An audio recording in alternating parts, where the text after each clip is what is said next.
Hello again,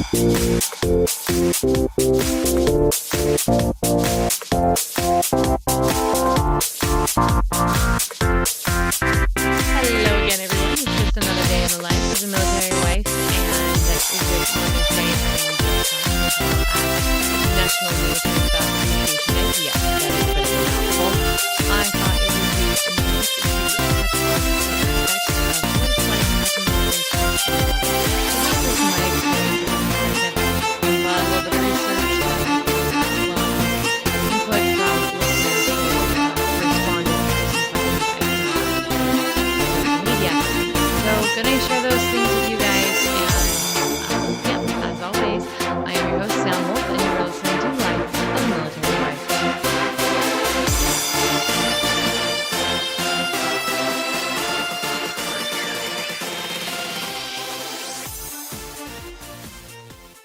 Okay, so this is something I really wanted to touch on because it hit a chord. This last Mother's Day and whatnot, I don't know how many of you noticed, but there seemed to have been a huge push against celebrating moms, as if all of a sudden it's not cool to celebrate moms on Mother's Day. And I get there are a lot of wonderful women who have been role models to individuals. I have a fantastic aunt who has been a mom like figure to me, as well as some of my best friends' moms. But I also have a mom, a real mom, who is a fantastic, incredible woman who I miss desperately because she passed away 2 years ago. And I really was saddened by the fact that it seemed like moms, we get one day that we're celebrated and recognized and appreciated for everything we do. And all of a sudden we have to give up our day to be shared with others. I'm all for girl power. I'm all for mentoring. Let's be this. Let's support each other and that sort of stuff. But moms have got it pretty hard, and military spouses and moms have it rough too because we go back and forth between this being single parentness and whatnot. It's not an easy gig. And so I just was going through some research and stuff, reading some things, found one of my old textbooks. I know I always do this. I'm such a nerd. Yes, I have my textbooks. You all know this. I have my textbooks. But anyway, I was going back through one of my old textbooks, and there is a chapter in it by Lily D. Hoyes Anderson, and Camilla S. Williams.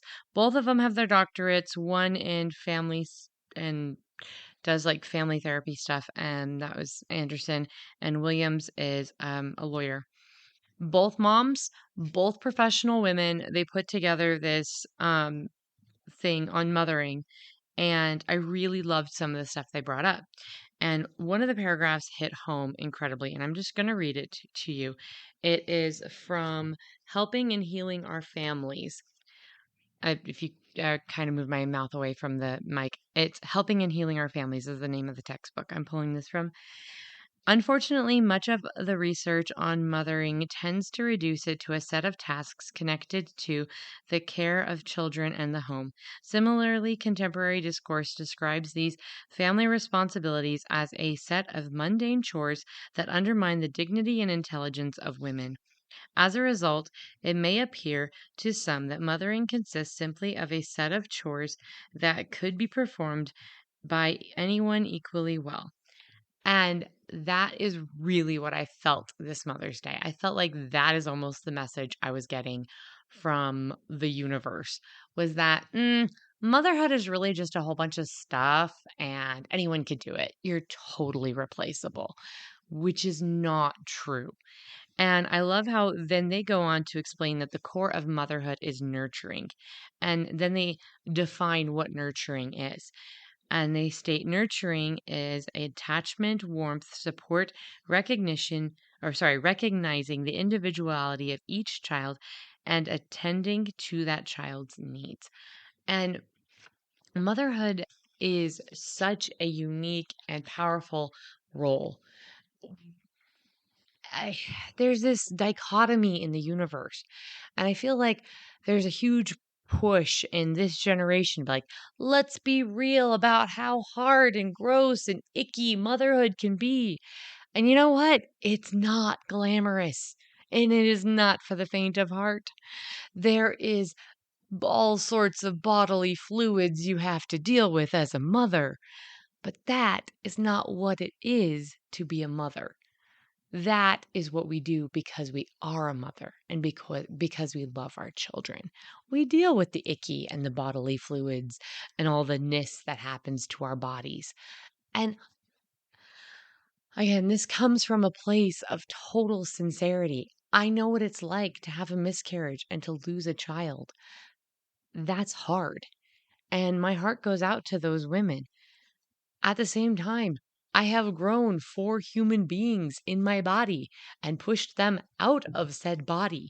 I also know how unglamorous and special that experience can be. And it is special. It's kind of gross with all the bodily fluids again, but it's also wonderful. And I feel like in the push to help women understand motherhood, we've kind of gone a little TMI as a culture. There are just some things people don't need to see.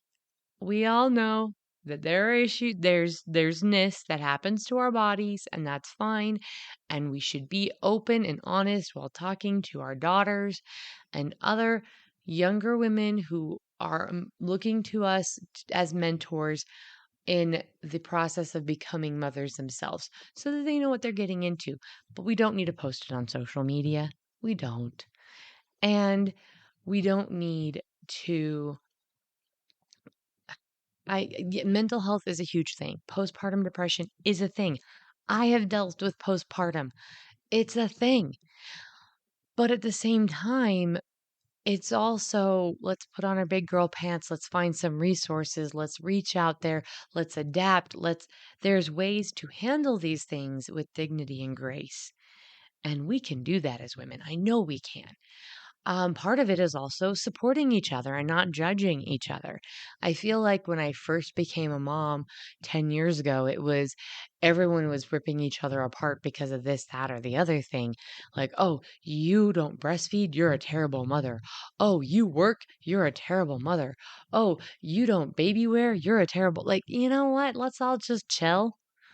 We're all doing our best. We're all moms. We're doing our very best and let's give each other some grace. Now I feel like it's become well, anyone can be a mother. And I'm like, yeah, in theory, that concept isn't wrong.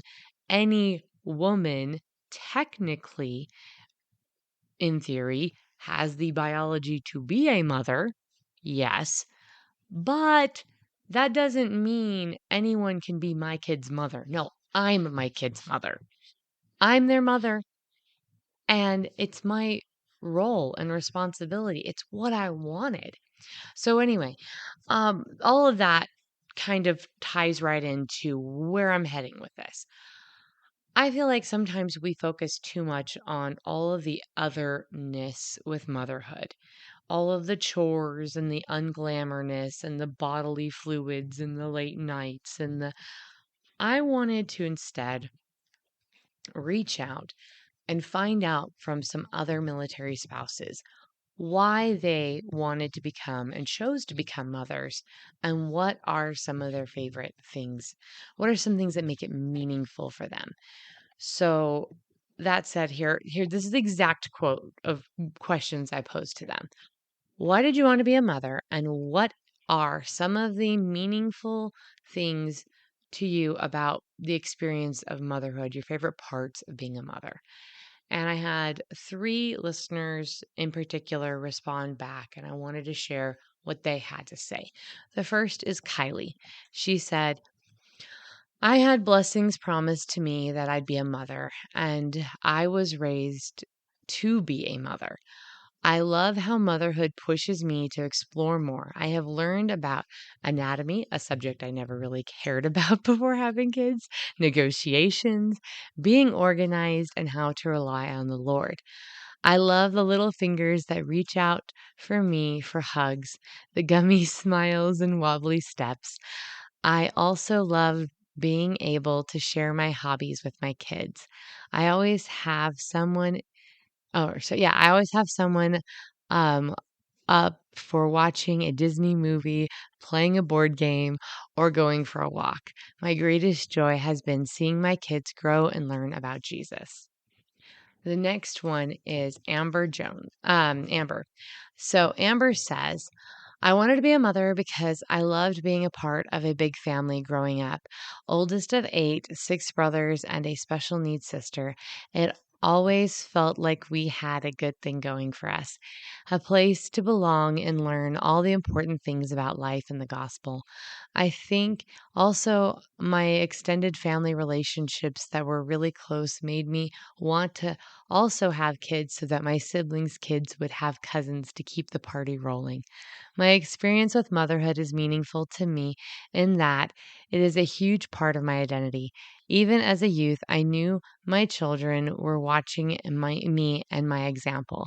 I kept in mind, and it helped me tremendously. Now that I'm a mom, I also am amazed at how much I love each child, and like uh, has been to how like it has been said by some before, and not just in her words, that they are a little that they like little bits of my heart and me running around beyond my body. Not sure how else to phrase that. My favorite part about being a mother is just enjoying their company, watching their tiny bodies playing or singing or reading with me whenever I realize they have internalized something we've been working so hard to teach them. And then the last one is by Katie. Katie says, absolutely, I wanted to be a mother because I watched my mother and the beautiful family she created with my dad. I wanted that for my husband and I. I knew it would be hard, but I could see the reward. My favorite part about of being a mom is the things I learned about myself through my children. I love seeing them be adults and creating their own families with their spouses. I love seeing them implement family traditions and ways of parenting in their families that are the same way I raised them, the same things they kicked at when they were teenagers, they are now using to raise their children. And I loved those women's responses. All three of them are military spouses, and they're all at different stages of motherhood. The last one, Katie, she's a grandma. She still has, I think, a kid at home. She might be an empty nester by now. And the other ones have younger kids, some in the middle.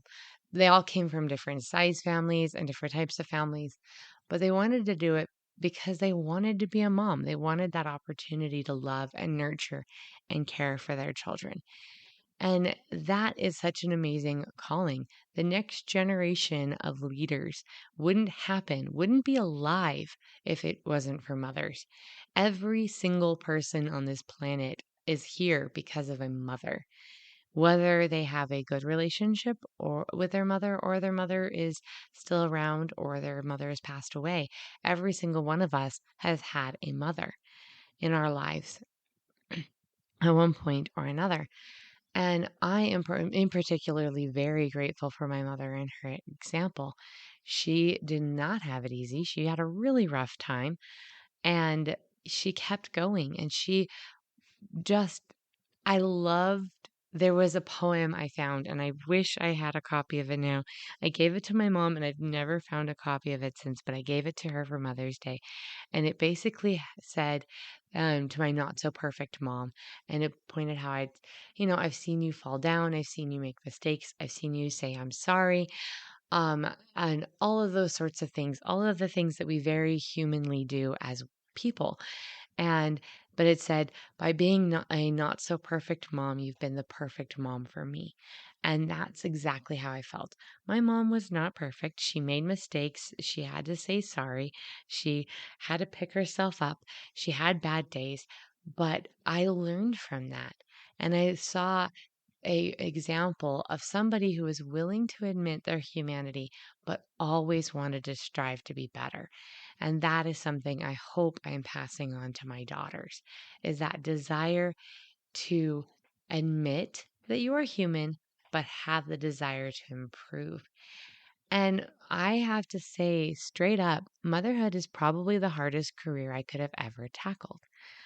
I have had lots of jobs. I've worked in lots of different industries. I've gotten a degree. I've worked with families. I've worked in schools. I've worked with low income children. I've done all sorts of things. And one of the hardest parts of working with low income families and these children was wanting to make a difference in their lives, wanting to change, wanting to do so much for these kids, but I couldn't because I wasn't their parent. And when it came down to it, there was only so much I could do to affect change in their lives. And that's when I realized that the biggest impact I would ever have would be in the lives of my own children. That truly the greatest force for good I could ever accomplish would be in the lives of my own kids. And that was world shaping for me because I there was a time period where I wondered if I was ever going to get married and ever have a family of my own. Not because I didn't want to, but because I wasn't going to just go and marry anyone and have kids with anyone. I wanted to have a healthy, happy family. And I knew a huge part of that would be finding a good, wonderful man to marry and have that family with. And I was so blessed to find my amazing husband. He really, truly, 100%, as cliche as it sounds, is my best friend. And I am so grateful to him that he has worked so hard and in so many jobs and getting his degree and being a military service member, and all of the work he has done so that I could have the opportunity to be a stay at home mom. My mother didn't get that opportunity, and it was a huge heartache for her. And I promised myself that if I had the chance to be a stay at home mom, I would, because I wanted my kids to have something I hadn't, a mom who was able to be there for them, to help them, nurture them, teach them, love, support, and listen to them when they needed it. My mom wanted to, but unfortunately, she had to be out earning money to help provide for us as a family and didn't get the blessing of being able to spend those precious moments with us when we were young, not as much as she wanted to. Part of the reason why she chose to be an educator, a teacher, was so that she would have the same summer breaks and holidays as us as much as possible. And so she could make up for some of that lost time by going camping and doing all of these amazing, wonderful things she did do with us. But she did miss out on some of it because she had to have a career to provide for us as kids. And I appreciate and love her for that sacrifice.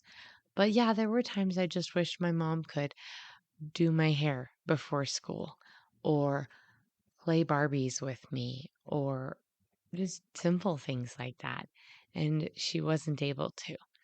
I am super grateful for wonderful aunts and again, my friends' mothers who stepped in and helped my mother with us kids. But nobody and no relationship can or ever will replace my mother. I am eternally grateful for everything she did for me. And I feel like that is what was missing this Mother's Day. Missing the mark. Motherhood is not grocery shopping and field trips and helping kids with homework and cleaning up bodily fluids. It is loving and nurturing and listening and supporting and teaching our children. It And that cannot be replaced. And that is dignity. And that requires dignity and intelligence. That is what womanhood is.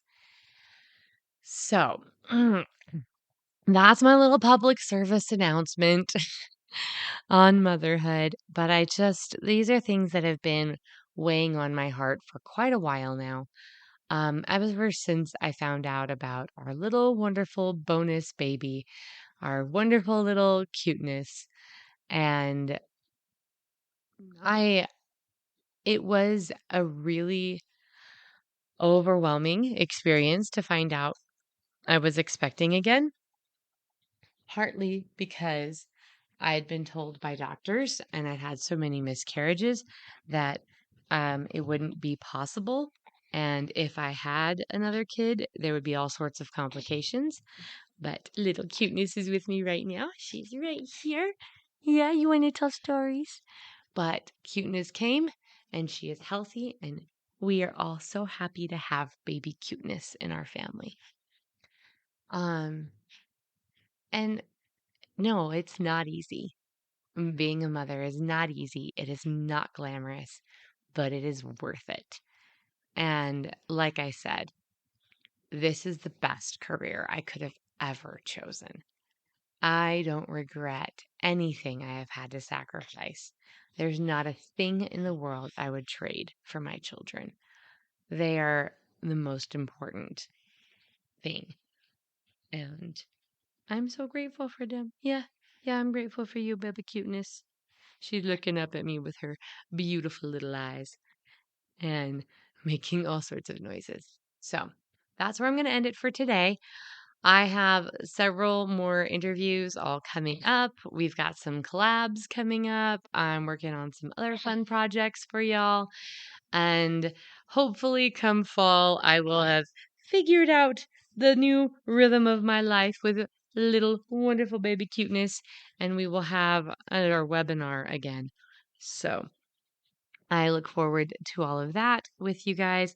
Please keep the emails coming. I've been getting so many recommendations for topics and for collabs and interviews and all sorts of stuff. I love finding specialists in different areas who can impart their knowledge to help you all out with whatever struggles you've got going down. Mostly because there's no way I can be an expert in everything. I have a lot of experience and a lot of knowledge, and I want to give all of that to you.